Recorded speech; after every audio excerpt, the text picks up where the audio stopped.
Inspector General of Police Tan Sri Abdul Hamid Bador told reporters on Tuesday night that authorities had detained 6 smugglers linked to a shootout at the Malaysia-Thailand border in Perlis. The incident that took place at 3 a.m. on Tuesday took the life of General Operations Force personnel, Corporal Baharuddin Ramli, and injured another. Kpl Norihan Tari was badly wounded and sent to the Tuanku Fauzia Hospital in Kangar. Di awal pagi ini kita telah pun mendapat berita daripada pihak Royal Thai Police bahawa mereka telah menangkap 3 orang yang cedera, mendapatkan rawatan di Songkla dan juga di Hat Nyai. Dan seterusnya mereka berjaya menangkap seorang lagi rakan daripada kumpulan tadi selepas di soal siasat. So di sebelah Malaysia pula ya, pada jam selepas pasukan bantuan sampai pukul 4 pagi ya, 3:30 pagi, lagi bantuan daripada komando unit 69 yang memang digerakkan ke situ sehari sebelum itu. Ada 2 skuadron ya, 12 orang telah digerakkan ke tempat kejadian, dan apabila pemeriksaan dibuat di kawasan itu pada jam 7 mereka menemui seorang lelaki juga warga Thai dan terus ditangkap dan mengaku bahawa dia adalah salah seorang dalam kumpulan penyelundup tadi. Dan pihak Batalion 3 sendiri ya, Sungai Perak, pasukannya juga telah berjaya membuat pemeriksaan dan menangkap seorang lagi juga warga Thai.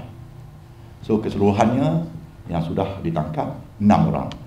The IGP said the 2 personnel were only armed with pistols as they were just on a fact-gathering mission. He said a patrol team would have been armed with rifles and would radio in for backup or return to their post for help. Apabila berlaku tembak-menembak, Corporal Baharuddin, Corporal Baharuddin ni tadi telah tercedera, berundur daripada tempat mula-mula berlakunya tembakan tersebut ya, dan mundur lebih kurang saya ingat dalam 4 ataupun 5 meter dan dia rebah di situ.